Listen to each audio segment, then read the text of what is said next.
Det er altså godt at være på Bornholm, Christoffer. Synes du det? Det er godt vejr. Alle medierne er her. De har 10 biler med hver. Der er simpelthen så mange journalister, jeg får allergi. Så lad os da give dem nogle bøder. Den holder vist ulovligt, den der. Så parkeringsklub? Ja.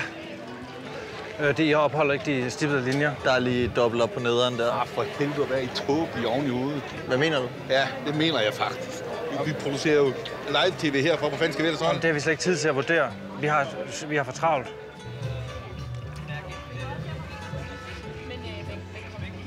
Hej, er der et problem?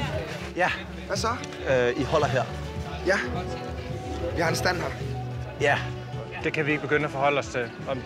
Altså, det har vi slet ikke tid til. Hvornår er noget en stand? Vi har lov til at være. Hvem er I med Radio 24/7? Ja. Jamen, vi bliver nødt til simpelthen at give jer en bøde. 2 sekunder. Ja. Hvorfor er du ved at give os en bøde? Det har jeg slet ikke tid til at begynde at forklare. I må ikke holde her. Ej, det må vi faktisk gerne.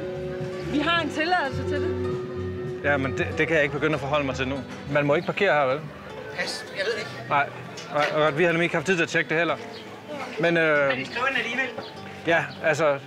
Det er en god historie. Ja. Ja, men vi er tidspresset.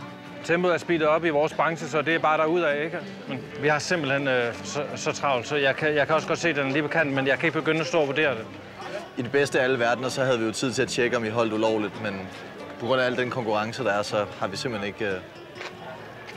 Så det håber jeg er okay. Så vi Det er selvfølgelig ikke okay. Det er ikke okay? Nej, selvfølgelig ikke det. I kan gå over og snakke med vores direktør, hvis I vil. Så jeg kalder ham herover. Nej, men det har vi slet ikke tid til. Det har vi slet ikke tid til. Vi er tidspresset. Man føler sig lidt mægtig i det her tøj. Ja. Hej, hej.